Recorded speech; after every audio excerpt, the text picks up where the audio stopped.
Hello students, आज हम लोग देख रहे हैं चैप्टर 7 स्टैंडर्ड 12 का चैप्टर नंबर 7। ठीक है, उसमें हम लोग देख रहे हैं ग्रुप नंबर 17।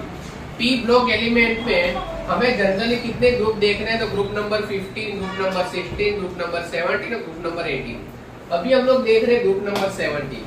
ग्रुप नंबर 17 में सबसे पहले के कितने एलिमेंट आते हैं, तो उसमें सबसे पहले आता है आपका फ्लोरीन, क्लोरीन, ब्रोमीन, आयोडीन, एस्टेटाइट और एक एलिमेंट आता है टेन्नेसाइट। जो मैंने यहाँ पे नहीं लिखा है वो रेडियो एक्टिव, उसका जनरली यूज नहीं होता, इसके लिए मैंने यहाँ पे लिखा नहीं है। जनरली कितने एलिमेंट्स आते हैं सबसे पहले ग्रुप नंबर 17 में, तो फर्स्ट है फ्लोरीन, सेकंड है क्लोरीन, थर्ड नंबर वाला है ब्रोमीन, उसके बाद है आयोडीन, एस्टेटाइट और है टेन्नेसाइट। जितने भी हेलोजन ग्रुप के एलिमेंट है वो सारे के सारे हाईली रिएक्टिव होते हैं, मतलब बहुत जल्दी से रिएक्ट कर जाते हैं। उसके साथ में अगर हम लोग कोई भी अदर एलिमेंट को अटैच करेंगे या कोई भी रिएक्शन करेंगे तो उसमें बहुत ही जल्दी रिएक्टिव करेंगे। उसके बाद ये जो एस्टेटाइन और टेन्नेसाइन, ये दोनों के दोनों कैसे एलिमेंट है, ये दोनों के दोनों है रेडियो एक्टिव। ठीक है, उसके बाद हम लोग चलते हैं आगे। इन दोनों की ये सारे की जो प्रॉपर्टीज होती है ग्रुप नंबर 17 की प्रॉपर्टीज, वो ग्रुप नंबर 1 और 2 की जो प्रॉपर्टीज होती है उनसे सिमिलर होती है। ठीक है, और हम लोग चलते हैं आगे। अभी उसमें फ्लोरीन और क्लोरीन ये दोनों क्या है, तो ये दोनों की हाई क्वांटिटी, मतलब बहुत ही ज्यादा क्वांटिटी में हमें मिलते हैं। फ्लोरीन और क्लोरीन पूरे वर्ल्ड की अगर मैं बात करूं तो बहुत हाई क्वांटिटी में हमें मिलेंगे। सेकंड, ब्रोमीन और आयोडीन वो लो क्वांटिटी में मिलेंगे, मतलब उतने ज्यादा उसके सोर्सेस नहीं है, लो क्वांटिटी में हमें मिलेंगे। ठीक है, और हम लोग चलते आगे। और उसका मतलब कहां से उसका सोर्सेस है ग्रुप नंबर 17 का, तो अदर सोर्सेस उसके क्या है, तो small quantity in the river है, वाटर है, ट्रीज है, फिर बोन्स ऑफ द एनिमल, उसके बाद टीथ है, ये सारे में स्मॉल क्वांटिटीज में हमें पाए जाते हैं ग्रुप नंबर 17 के एलिमेंट। ठीक है, डिफरेंट डिफरेंट परसेंटेज में मिलेंगे, लेकिन ये सब जगह से हमें मिलेंगे सही। उसके बाद हम लोग चलते हैं आगे ओशियन वाटर में, तो sodium, potassium, magnesium, calcium chloride, bromine और आयोडीन, ये सब के साथ में कोलैबोरेशन में मिलेंगे या तो फिर कोई अदर कोई भी कंडीशन में हमें ये मिलेंगे। ठीक है, ओशियन वाटर में। उसके बाद हम लोग चलते हैं, लेकिन सबसे मेन इंग्रेडिएंट्स क्या होगा, तो NaCl हमें पता है, नमक, वो सबसे ज्यादा क्वांटिटी में हमें ओशियन वाटर में मिलेगा। उसके बाद में NaCl और कार्नेलाइट। कार्नेलाइट आप याद रखना, इसकी फॉर्मूला जनरली एमसीक्यू में आती है, KCl MgCl2 × 6H2O।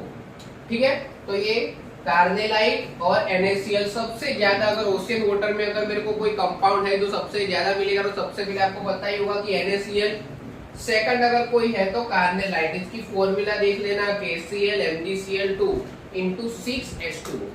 ठीक है, अभी हम लोग और आगे चलते हैं। अभी देखो ओशियन ट्रीज में कितने परसेंटेज हमें मिलता है, तो 0.5% हमें NaCl मिलेगा।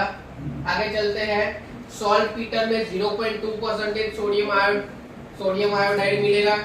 और आगे चलते हैं, देखो अभी यहाँ पे टेन्नेसाइन की बात हो रही है, तो टेन्नेसाइन में हमें क्या याद रखना है कि यहाँ पे उसका एटॉमिक नंबर है 117। इसकी ज्यादा इंफॉर्मेशन हमारे पास अवेलेबल नहीं है, बिकॉज ऑफ हमें पता है कि जो रेडियो एक्टिव एलिमेंट होते हैं उसकी हाफ लाइफ होती है। हाफ लाइफ मतलब थोड़े टाइम के बाद वो डिस्ट्रॉय हो जाते हैं।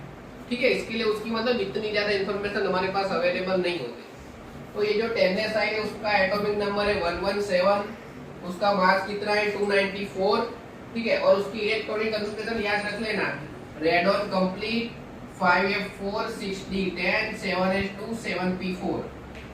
मैं आपसे फिर से लाइन टू लाइन बता रहा हूँ। ग्रुप नंबर 15 में एक नया एलिमेंट आया था मॉस्कोवियम, उसका कितना था रैंक 115। ग्रुप नंबर 16 में आया था लिवरमोरियम, उसमें था 116। यहाँ पे 7P4 था, और यहाँ पे क्या है टेन्नेसाइन में है 7P5 और उसका एटॉमिक नंबर है 117। आगे चलते हैं, इसकी इलेक्ट्रॉनिक कॉन्फ़िगरेशन मतलब कॉमन इलेक्ट्रॉनिक कॉन्फ़िगरेशन क्या है, तो यहाँ पे NH2NP5। ठीक है, और आगे चलते हैं, इसका एटॉमिक एंड आयोनिक रेडियस, तो हम लोग फ्लोरीन से लेकर आयोडीन तक जैसे जैसे अप टू डाउन में जाएंगे वैसे क्वांटम नंबर इसके इंक्रीज होंगे। क्या होंगे, जो उसका क्वांटम नंबर होगा, जैसे कि प्रिंसिपल क्वांटम नंबर है वो सारे 1 2 3 4 वैसे वैसे इंक्रीज होते जाएंगे, और वैसे वैसे आपका एटॉमिक और आयोनिक रेडियस भी क्या होती जाएगी, इंक्रीज। ठीक है, अगर आपको पूरा का पूरा स्क्रीनशॉट लेना है ग्रुप नंबर 17 का, ये सिर्फ और सिर्फ इंट्रोडक्शन पोर्शन है, तो इसका आप पूरा स्क्रीनशॉट ले सकते हो।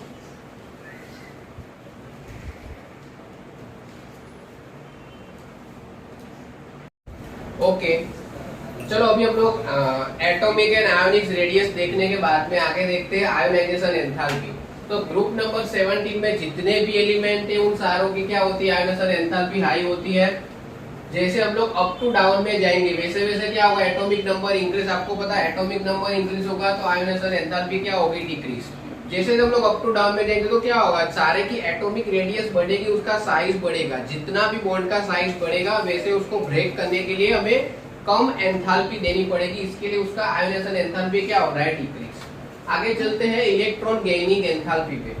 इलेक्ट्रॉन गेनिंग एंथैल्पी का अगर बात करूं तो ये ग्रुप नंबर 17 के जो एलिमेंट है वो क्या करते हैं, नॉन रिएक्टिव एलिमेंट की इलेक्ट्रॉनिक कॉन्फ़िगरेशन को कैचअप करने का ट्राई करेंगे, मतलब वो स्टेबल होने का ट्राई करेंगे। जितने भी इनर्ट ग्रुप के मेंबर है ग्रुप नंबर 18 की तरह स्टेबल होने का ट्राई करेंगे। तो इसके लिए उसको क्या चाहिए, ओनली एंड ओनली एक ही इलेक्ट्रॉन चाहिए। ग्रुप नंबर 17 के सारे एलिमेंट को स्टेबल होने के लिए सिर्फ और सिर्फ एक ही इलेक्ट्रॉन की रिक्वायरमेंट होती है, ठीक है। और हम लोग चलते आगे, जैसे हम लोग अप टू डाउन में जाएंगे उसकी इलेक्ट्रॉन एंथैल्पी कैसी होती जाती है, electron gaining enthalpy less negative होती जाती है ग्रुप नंबर 17 के एलिमेंट की, ठीक है। और हम लोग चलते आगे, जैसे देखो यहाँ पे फ्लोरीन है, फ्लोरीन उसकी इलेक्ट्रॉन गेनिंग एंथैल्पी क्लोरीन से लेस नेगेटिव है, ठीक है। देखो उसके बाद उसका रीजन क्या है, तो फ्लोरीन की साइज कैसी होती है, तो स्मॉल साइज का वन ऑफ द एलिमेंट है जिसका मतलब साइज स्मॉल है, इसके लिए उसकी गेनिंग एंथैल्पी क्लोरीन की कंपैरिजन में लेस नेगेटिव है। आगे चलते हैं, अगर क्लोरीन को अगर हम लोग फ्लोरीन से कंपेयर करें तो उसकी जो 2p ऑर्बिटल है, 2p ऑर्बिटल वो क्या होता है, उसमें हाईली रिपल्सन हमें देखने को मिलता है।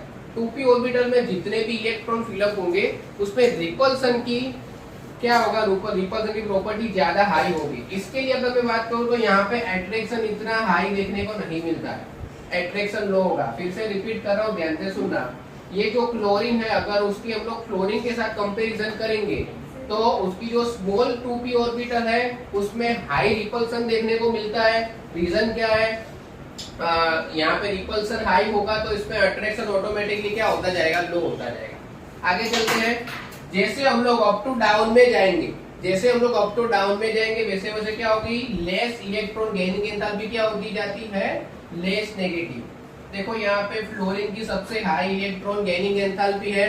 आगे चलते हैं, देखो यहाँ पे फिजिकल प्रॉपर्टीज में, तो जितने भी ग्रुप नंबर 17 के एलिमेंट है यहाँ पे फ्लोरीन और क्लोरीन सारे के सारे अगर मैं बात करूँ तो ये सारी जो फिजिकल प्रॉपर्टी है अगर वो रूम टेम्परेचर के ऊपर दिखाई गई है तो रूम टेम्परेचर के ऊपर ये गैसियस फॉर्म में होगा, ये जो ब्रोमीन है वो लिक्विड फॉर्म में होगा, आयोडीन है वो सॉलिड फॉर्म में होगा। इनका मेल्टिंग पॉइंट और बॉइलिंग पॉइंट हम लोग अप टू डाउन में जाएंगे वैसे वैसे क्या होता जाएगा, इंक्रीज होता जाएगा।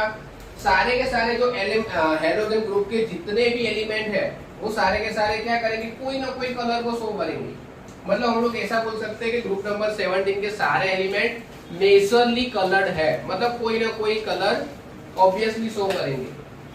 आगे चलते देखो उसका रीजन क्या है, तो उसका जो स्पेक्ट्रम रेडिएशन है, यहाँ पे ये जो रेडिएशन हो रहा है इसको हम लोग शो कर सकते हैं।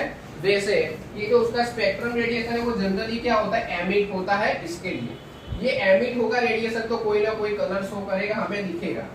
तो यहाँ पे ये जो एमिट हो रहा है उसकी वजह से क्या हो रहा है कि ये जो इलेक्ट्रॉन है वो हाई ऑर्बिटल में, मतलब जिसका प्रिंसिपल क्वांटम नंबर हाई है वैसी ऑर्बिटल में ये क्या होता जाएगा, इलेक्ट्रॉन ट्रांसफर होते जाएगा। समझ में आ रहा है, फिर से बोल रहा हूँ रीजन क्या है। तो स्पेक्ट्रम रेडिएशन सारे के सारे एमिट होते हैं ग्रुप नंबर 17 के एलिमेंट में। इसके लिए क्या होता है कि यहाँ पे जो इलेक्ट्रॉन है वो हाई ऑर्बिटल में ट्रांसफर होते जाएंगे। आगे चलते हैं, यहाँ पे देखो सारे कलर बताए गए हैं। जो फ्लोरीन है वो येलो कलर का है, जनरली जो क्लोरीन है वो ग्रीनिश येलो कलर का होता है। यहाँ पे जो ब्रोमीन का कलर है रेड, जो मेरा फेवरेट कलर है। आगे हम लोग जाते हैं iodine, iodine generally purple colour का हमें देखने को मिलता है। उसके बाद देखो फ्लोरीन और क्लोरीन, ये दोनों के दोनों ऐसे एलिमेंट हैं कि वो वाटर के साथ मेजरली रिएक्ट कर जाते हैं, मतलब रिएक्ट करके कोई ना कोई फॉर्म में कन्वर्ट होगा, लिक्विड होगा, किसी में भी कन्वर्ट होगा, लेकिन मेजरली ये क्या करते हैं, वाटर के साथ रिएक्ट करेंगे। और लास्ट अगर मैं बात करूं तो ब्रोमीन एंड आयोडीन वो दोनों ऐसे एलिमेंट है जो वाटर में बहुत ही कम सॉल्युबल है, लेस सॉल्युबल है। ठीक है, देख लो फिर से एक बार। यहाँ पे जनरली जो भी है, जैसे कि यहाँ पे अप टू डाउन में atomic number increase, ionization enthalpy decrease हो रही है।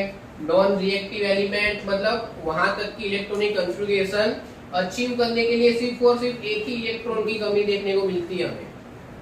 ठीक है, अप टू डाउन में जगह इलेक्ट्रॉन गेनिंग एंथैल्पी कम देखने को मिलती है। यहाँ पे देखो गेनिंग एंथैल्पी क्लोरीन से कम है, रीजन क्या है, तो ये स्मॉल साइज का है। आगे चलते क्लोरीन, फ्लोरीन की कंपैरिजन में क्या है कि हाई रिपल्सन है। हाई रिपल्सन की वजह से इसका जो एट्रैक्शन है वो इतना हाई नहीं होता, क्योंकि रिपल्सन हाई होगा तो ऑब्वियसली एट्रैक्शन हाई नहीं होगा।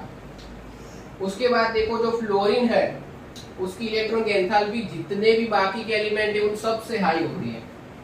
फ्लोरीन क्लोरीन गैसियस फॉर्म में, ब्रोमीन लिक्विड और आयोडीन है वो सॉलिड फॉर्म में होता है। मेल्टिंग पॉइंट, बॉइलिंग पॉइंट दोनों के क्या होते हैं, अप टू डाउन में जाएंगे तो वैसे वैसे इंक्रीज होते जाएंगे। ठीक है, ओके चलो अभी हम लोग चलते आगे। हमने देखा था कि जो भी वाटर में से वाटर के साथ डिसोल्व होते हैं वो सारे कंपाउंड देखे, वाटर में डिसोल्व नहीं होते वो भी कंपाउंड हमें देखे। अभी हम लोग देख रहे हैं, देखो यहाँ पे chloroform, carbon tetrachloride, carbon disulphide and hydrocarbon, ये चारों ऐसे कंपाउंड है जो क्या होते हैं डिफरेंट डिफरेंट ऑर्गेनिक सॉल्वेंट पे क्या होंगे, डिसोल्व होंगे और डिफरेंट डिफरेंट कलर के सॉल्यूशन बनाएंगे। ठीक है, ये चारों के चारों compound different different organic solvent में डिसोल्व होते हैं और इनके जो कलर जो सॉल्यूशन बनते हैं वो भी कैसे बनते हैं, कलर्ड सॉल्यूशन बनेंगे। आगे चलते देखो, अभी ये जो फ्लोरीन है, फ्लोरीन या क्लोरीन की कंपैरिजन में उसकी जो डिसोसिएशन एंथैल्पी होती है वो कैसी होती है, तो लेस होती है, बहुत ही कम होती है क्लोरीन की कंपैरिजन में। उसके बाद देखो यहाँ पे मैंने रैंकिंग लिखा हुआ है, क्लोरीन से कम होता है ब्रोमीन से कम होती है आयोडीन की। आगे चलते हैं, ये जो फ्लोरीन है, फ्लोरीन की अगर मैं बात करूं तो वो क्लोरीन की कंपैरिजन में इलेक्ट्रॉन का जो बॉन्डिंग होता है उसमें क्या होता है, एट्रैक्शन लेवल हाई होता है। ध्यान से देखना, ये जो फ्लोरीन है उसका ये क्लोरीन की कंपैरिजन में इलेक्ट्रॉन का जो बॉन्डिंग जो पावर होता है वो कैसा, एट्रैक्शन उसका हाई होता है। उसके आगे चलते अगर हम लोग यहाँ पे केमिकल प्रॉपर्टीज के बारे में देखेंगे तो केमिकल प्रॉपर्टीज क्या है, तो यहाँ पे उसका जनरल ऑक्सीडेशन नंबर होता है -1। हेलोजन ग्रुप के सारे एलिमेंट का जनरल केमिकल प्रॉपर्टीज, उसकी केमिकल प्रॉपर्टीज में अगर जनरल ऑक्सीडेशन नंबर की बात करूं तो क्या होगा, -1। उसके बाद ये क्लोरीन, ब्रोमीन और आयोडीन की बात कर रहा हूं तो ध्यान से देखना, ये तीनों का -1 तो होता ही है, लेकिन अदर क्या होगा, तो यहाँ पे उसका ऑक्सीडेशन नंबर होगा +1, +3, अदरवाइज +5, अदरवाइज +7। तो -1 के अलावा इसका +1, +3, +5, +7 भी ऑक्सीडेशन नंबर होता है। तो कब होगा, ध्यान से देखो, तो यहाँ पे अगर p ऑर्बिटल में एक इलेक्ट्रॉन है जो अनपेड है तो इसका ऑक्सीडेशन नंबर शो करेगा +1। अगर यहाँ पे मैं बात करूं ऑर्बिटल्स में अनपेड इलेक्ट्रॉन की, तो यहाँ पे 3 इलेक्ट्रॉन अनपेड है तो उसमें मतलब कितना ऑक्सीडेशन नंबर शो करेगा, तो +3। उसके बाद अगर मैं आगे बात करूं तो यहाँ पे देखना कि यहाँ पे कितने अनपेड इलेक्ट्रॉन है, यहाँ पे 5 इलेक्ट्रॉन अनपेड है तो यहाँ पे कौन सा ऑक्सीडेशन नंबर शो होगा, तो +5। ठीक है, यहाँ पे हम लोग देख रहे हैं तो p ऑर्बिटल और d ऑर्बिटल ये सारे मिला के कितने अनपेड इलेक्ट्रॉन है, तो यहाँ पे 7 इलेक्ट्रॉन अनपेड है तो यहाँ पे ऑक्सीडेशन नंबर क्या होगा, +7। अभी यहाँ पे देखो सिंगल इलेक्ट्रॉन क्यों दिख रहे हैं, तो यहाँ पे मैंने एक्साइड बॉन्ड वाली इलेक्ट्रॉनिक कॉन्फ़िगरेशन लिखी है। अगर हम लोग इलेक्ट्रॉन को एक्साइड करते हैं जो मतलब पेड़ की पोजीशन में, तो वो क्या हो जाएंगे, आगे वाले ऑर्बिटल में ट्रांसफर होंगे और वो हो जाएंगे अनपेड। ठीक है, तो यहाँ पे एक इलेक्ट्रॉन अनपेड है तो सिंगल, यहाँ पे 5 इलेक्ट्रॉन अनपेड है तो +5 ऑक्सीडेशन नंबर होगा। चलो अभी हम लोग और आगे चलते हैं, Cl, Br और I, ये तीनों में अगर मैं बात करूं तो ये तीनों का ऑक्सीडेशन नंबर क्या है, जनरली हमें हाई देखने को मिलेगा। मतलब -1 के अलावा मैंने बोला था +1, +3, +5, +7। और अगर मैं बात करूं, आप बोलोगे सर ये एस्टेटाइन और उसकी आप बात क्यों नहीं कर रहे हो, तो एस्टेटाइन जनरली रेडियो एक्टिव है, उसमें केमिकल प्रॉपर्टीज इतनी ज्यादा हम लोग बोल सकते उससे इतनी ज्यादा उसके अंदर रिसर्च नहीं हुई है, इसके लिए हम लोग यहाँ पे आयोडीन तक ही जाते हैं। तो ये तीनों का ऑक्सीडेशन नंबर हाई होता है। ठीक है, उसका रीजन क्या है? अगर वो फ्लोरीन अदरवाइज ऑक्सीजन के साथ में कंबाइन होगा तो वो हाई ऑक्सीडेशन नंबर शो करेगा, अदरवाइज वो क्या करेगा? -1। समझ में आ रहा है? जनरली इनका ऑक्सीडेशन नंबर होता है -1, उसका ऑक्सीडेशन नंबर 1 क्यों हाई होगा? तो अगर वो फ्लोरीन के साथ में कंबाइन होगा या तो फिर अगर वो ऑक्सीजन के साथ कंबाइन होगा तो उसका ऑक्सीडेशन नंबर क्या शो करेगा? हाई ऑक्सीडेशन नंबर शो करेगा, जस्ट लाइक +1 +3 +5 एंड +7। आगे चलते हैं, तो ये कौन कौन से फॉर्म में कन्वर्ट होते हैं? तो X बॉन्ड X मतलब दोनों के दोनों हैलोजन के फॉर्म में भी कंबाइन होंगे, अदरवाइज ऑक्साइड के कंपाउंड्स भी बनाएंगे या तो फिर ऑक्सो एसिड भी बनाएंगे। ऑक्सो एसिड के अंदर क्लोरीन और ब्रोमीन जो है, ऑक्सो एसिड के अंदर क्लोरीन और ब्रोमीन वो +4 और +6 ऑक्सीडेशन नंबर शो करते हैं। कौन सा ऑक्सीडेशन नंबर शो करेंगे? +4 और +6। देखो उसके बाद इसमें जनरली d ऑर्बिटल्स हमें देखने को नहीं मिलती है। यहाँ पे अगर मैं बात करूँ तो यहाँ पे हाई इलेक्ट्रोनेगेटिविटी शो होगी और जहां पे only and only oxidation number उसका -1 ही होगा। ठीक है, चलो देखो फिर से हम लोग देख रहे हैं Cl Br और I वो क्या करता है? हाई ऑक्सीडेशन नंबर शो करेगा। यहाँ पे उसका रीजन क्या है? तो अगर वो फ्लोरीन और ऑक्सीजन के साथ अगर वो कंबाइन होगा तो वो क्या करेगा? हाई ऑक्सीडेशन नंबर शो करेगा। उसके बाद हम लोग आगे चलते हैं, तो कौन कौन से फॉर्म बनाएंगे? X और X मतलब दोनों के दोनों हैलोजन के फॉर्म बनाएंगे। आगे चलते ऑक्साइड में कन्वर्ट होगा या तो फिर ऑक्सो एसिड का कंपाउंड बनाएगा। उसके बाद ऑक्सो एसिड में भी पर्टिकुलरली अगर Cl और Br है तो वो कौन सा ऑक्सीडेशन नंबर शो करेंगे? +4 और +6। उसके बाद में यहाँ पे देख रहे हैं, यहाँ पे नॉट अ d ऑर्बिटल नहीं होती और हाई इलेक्ट्रोनेगेटिविटी की वजह से यहाँ पे सिर्फ और सिर्फ यहाँ पे अगर जिसकी भी अगर मैं बोलूँ कि जो बहुत ही हाई इलेक्ट्रोनेगेटिविटी शो करता है जस्ट लाइक फ्लोरीन, ठीक है, तो उसमें d ऑर्बिटल हमें देखने को नहीं मिलती यहाँ पे। तो यहाँ पे इसका इलेक्ट्रॉनिक कॉन्फ़िगरेशन क्या है? फ्लोरीन और सिर्फ अगर बात करूँ तो ये जो फ्लोरीन है ना, फ्लोरीन उसकी इलेक्ट्रोनेगेटिविटी बहुत हाई होती है। इसकी वजह से वो क्या करता है? अपनी प्रॉपर्टी को बहुत ही पकड़ के रखता है। तो यहाँ पे इसका ऑक्सीडेशन नंबर जनरली -1 ही देखने को मिलेगा, ये अदर में कन्वर्ट नहीं होगा। ठीक है, तो उसका रीजन क्या है? तो हाई इलेक्ट्रोनेगेटिविटी। देख लो एक बार फिर से, तो ये चारों के चारों कंपाउंड ऑर्गेनिक सॉल्वेंट में डिसॉल्व होंगे, डिफरेंट कलर के सॉल्यूशन बनाएंगे। अगर मैं फ्लोरीन की बात करूं तो क्लोरीन की कंपैरिजन में डिसोसिएट एंथैल्पी लो है, ये इसका रैंकिंग है। फ्लोरीन जो क्लोरीन की कंपैरिजन में इलेक्ट्रॉन का अट्रैक्शन जो होता है वो हाई होता है। ठीक है, उसके बाद उसकी जनरल इलेक्ट्रॉनिक कॉन्फ़िगरेशन -1 ही है, लेकिन Cl Br और I ये अदर इलेक्ट्रॉनिक कॉन्फ़िगरेशन भी शो करता है। रीजन क्या है? अगर 1 अनपेड है तो +1, 3 अनपेड है तो +3, 7 अनपेड है तो +7। उसके बाद हाई ऑक्सीडेशन नंबर कब शो करेगा? फ्लोरीन और ऑक्सीजन के साथ कंबाइन होने के बाद में। उसके बाद इतने फॉर्म में कन्वर्ट होगा, ये उसका ऑक्सीडेशन नंबर कब शो करेगा? तो ऑक्सो एसिड है, और जिसकी इलेक्ट्रोनेगेटिविटी हाई होती है वो क्या करेगा? ओनली एंड ओनली उसका ऑक्सीडेशन नंबर क्या होगा? -1।